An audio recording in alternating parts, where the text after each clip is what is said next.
तो दोस्तों, जैसा कि आप सभी को हमने पिछले कुछ वीडियो में आधार सुपरवाइजर या ऑपरेटर के क्वेश्चंस प्रोवाइड किए थे, जिनमें से हमने आप सभी के लिए 4 पार्ट्स प्रोवाइड कर दिए हैं और 4 पार्ट्स में कुल मिला के टोटल 80 क्वेश्चन कवर करवा दिए हैं। तो आशा करता हूं कि जो क्वेश्चन मैंने बताए थे वो सारे क्वेश्चन आप सभी को अच्छे लगे होंगे और आप सभी को वो क्वेश्चन एग्जाम में मिल रहे हो। तो आज की ये वीडियो है आधार सुपरवाइजर या ऑपरेटर के एग्जाम से संबंधित, जिसमें हम आज आपको आधार सुपर या ऑपरेटर की जो परीक्षा होती है उसमें आने वाले एग्जाम्स के जो आगे के क्वेश्चन है, यानी पार्ट 5 में आगे के क्वेश्चन है, वो क्वेश्चन हम आप सभी को तैयार करवाने वाले हैं। तो वीडियो को शुरू करने से पहले अगर आप हमारे चैनल में नए हो तो चैनल को सब्सक्राइब कर लीजिएगा। वीडियो देखने के बाद अगर आपको वीडियो अच्छी लगे तो वीडियो को लाइक जरूर कर। तो दोस्तों, यहाँ पे जैसे कि आप सभी ने देखा है कि हमने यहाँ से 1 से लेके टोटल 80 तक के क्वेश्चन आप सभी को हमने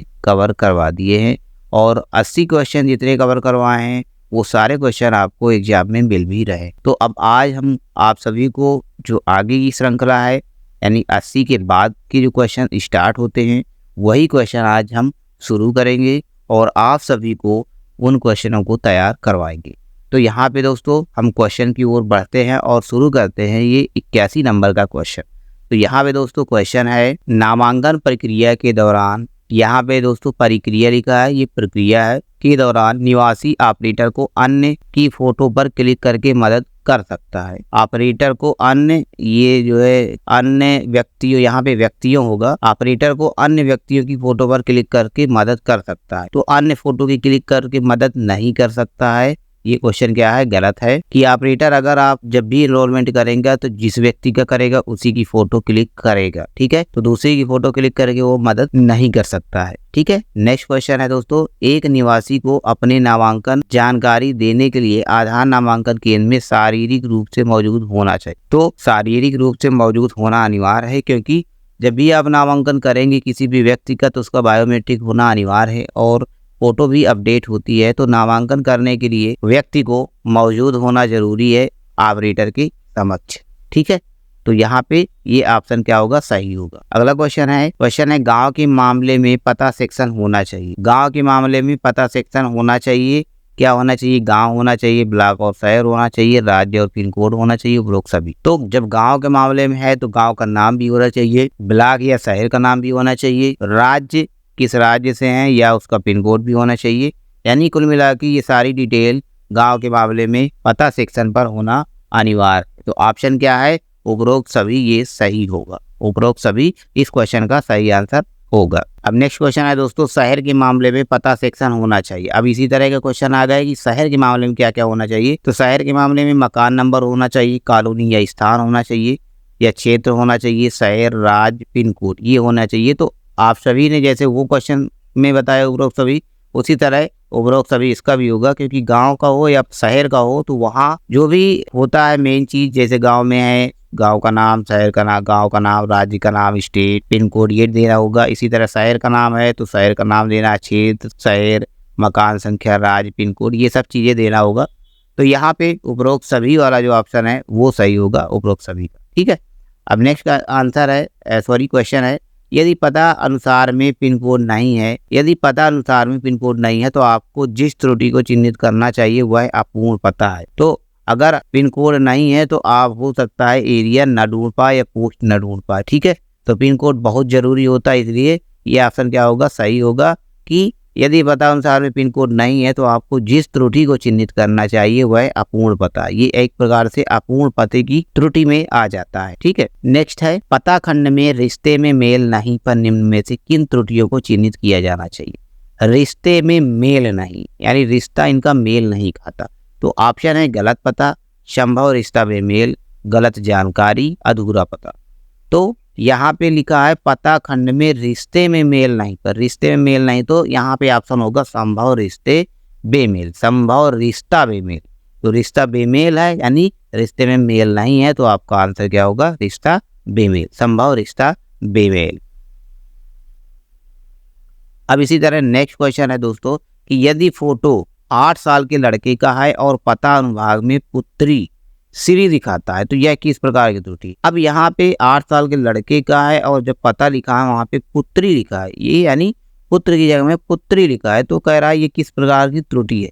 एक प्रकार की त्रुटि ढूंढना है यहाँ पे। तो यहाँ पे जो त्रुटि होगी वो क्या होगी, संभव रिश्ता, संभव लिंग फोटो फीमेल, अब फोटो फीमेल नहीं है, अधूरा पता फीमेल नहीं, संभावित उम्र फोटो ये भी गलत है, ये संभव रिश्ता फीमेल ये ऑप्शन। तो यहाँ पे संभव ये लिंग फोटो भी गलत है, अधूरा पता भी नहीं है, उम्र फोटो नहीं है, यहाँ पे रिश्ते की बात है, यानी पुत्र की जगह में पुत्री है, तो यहाँ पे होगा संभव रिश्ता फीमेल। ऑप्शन कौन सा, चौथा नंबर संभव रिश्ता फीमेल सही होगा इस क्वेश्चन का आंसर। ठीक है, संभव रिश्ता फीमेल। अब नेक्स्ट क्वेश्चन है दोस्तों, क्वेश्चन है यदि टेम्पर की हुई या अन्य निवासी के दस्तावेज अनुसार प्रपत्र नामांकन पर्ची निवासी की फोटो या वस्तु या पशु का चित्र दस्तावेज के रूप में संलग्न, तो उन्हें जाली दस्तावेज माना जाएगा और नामांकन ऑपरेटर को काली सूची में और उनके खिलाफ एफआईआर दर्ज करने पर विचार किया जाएगा।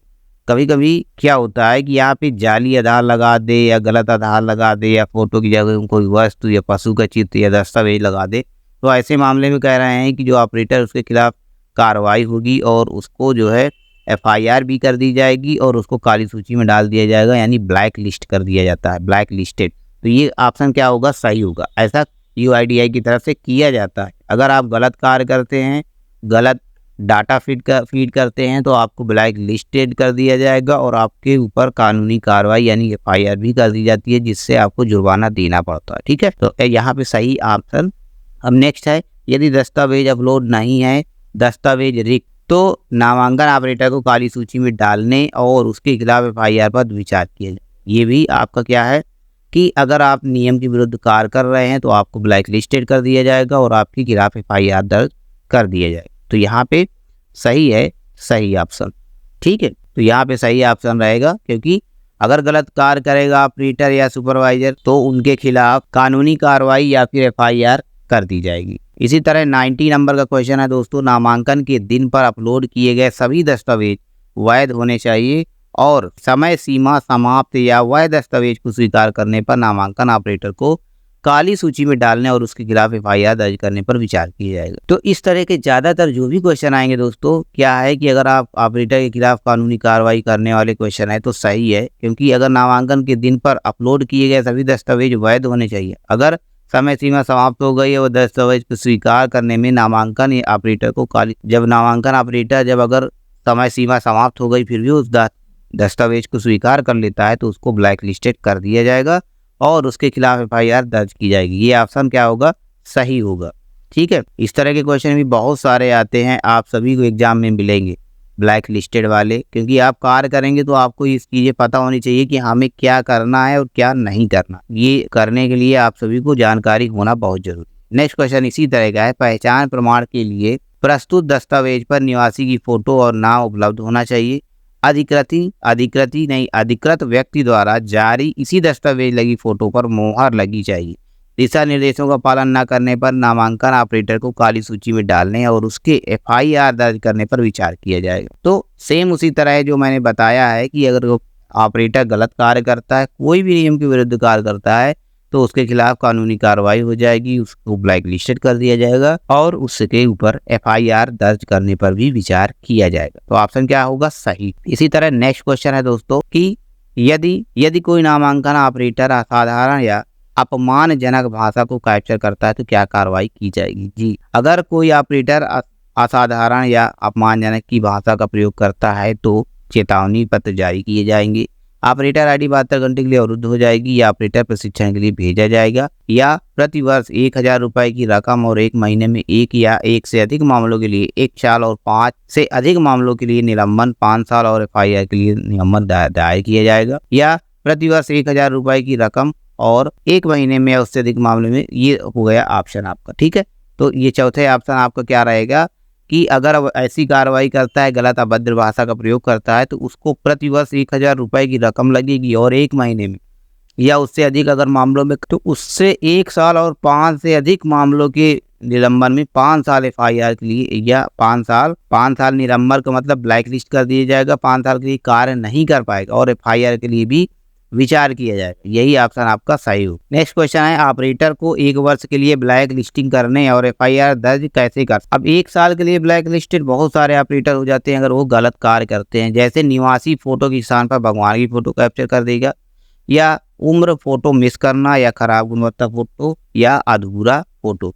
अगर निवासी फोटो के स्थान पर भगवान की फोटो कैप्चर कर देगा तो वो 1 साल के लिए ब्लैक लिस्टेड कर दिया जाएगा। ठीक है, आप भी इस चीज़ को पहले समझ लें। आप भी पहले इस चीज़ को पढ़ने से मतलब नहीं, एग्जाम देने से मतलब नहीं है। उसके बाद अगर आपको आधार सुपरवाइजर या ऑपरेटर के एग्जाम का सर्टिफिकेट मिल जाता है तो आप सभी को इन कार्यों को करने से बचना चाहिए, तभी आप आधार सुपरवाइजर बन पाएंगे, और बन जब भी जाएंगे तो आप काफ़ी दिन तक कार्य कर पाएंगे। अदरवाइज आप 2-4 महीने या 2-4 दिन में ही 1 साल के लिए ब्लैक लिस्ट कर दिए जाए। तो आगे का क्वेश्चन देखते हैं दोस्तों। यदि नामांकन ऑपरेटर निवासी की फोटो की जगह किसी वस्तु, कुर्सी, लैपटॉप, दीवार, टेबल की फोटो कैप्चर करेगा तो क्या कार्रवाई की जाएगी। सेम क्वेश्चन है, मैंने बताया हुआ है ऊपर वाला, तो यही आपका रहेगा कि प्रतिवर्ष 1000 रुपये की रकम और 1 महीने में 1 या उससे अधिक मामलों के लिए 1 या 5 से अधिक मामलों के लिए निलंबन 5 साल तक कर दिया जाएगा, और FIR के लिए भी विचार किया जाएगा। ये क्वेश्चन जो मैंने बताया हुआ है 89 नंबर का, सेम यही क्वेश्चन है, इसी तरह का है। तो यहाँ पे 1000 रुपये प्रतिवर्ष उसको देना पड़ेगा, और अधिक मामले होंगे तो उसको 1 साल या 5 साल उसको जो है निलंबन के लिए भी विचार करेंगे, FIR तो होगी।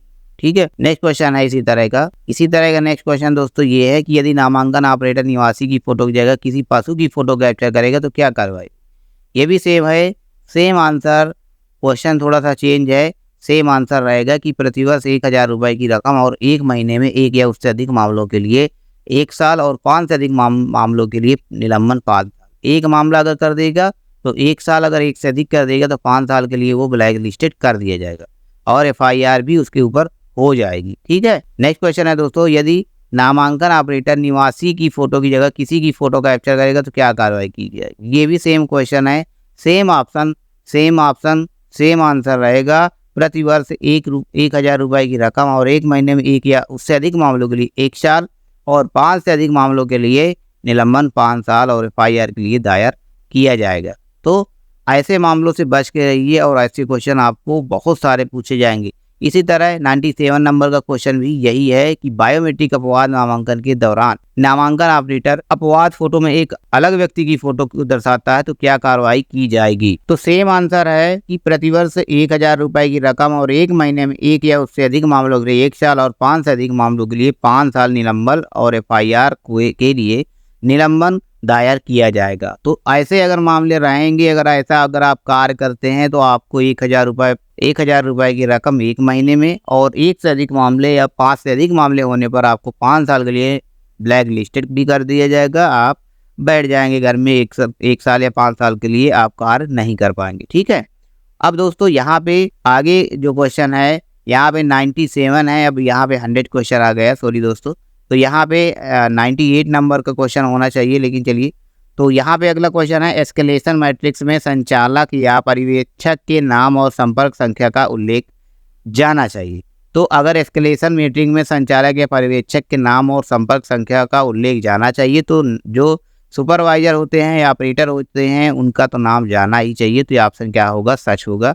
अगला क्वेश्चन है एस्केलेशन मैट्रिक्स में नामांकन एजेंसी के नाम और कोड संख्या का उल्लेख किया जाना चाहिए। तो यहाँ पे नामांकन एजेंसी और कोड का नाम उल्लेख किया जाना चाहिए। ऑप्शन क्या होगा, सही। तो ये इतने क्वेश्चन थे। आशा करता हूँ ये वीडियो अच्छी लगी होगी। अगर वीडियो अच्छी लगी हो तो वीडियो को लाइक कर दीजिएगा। चैनल में नए हो तो चैनल को सब्सक्राइब जरूर कर लीजिएगा। मिलते हैं अगले पार्ट्स में कुछ नए क्वेश्चन के साथ। तब तक के लिए नमस्कार, जय हिंद।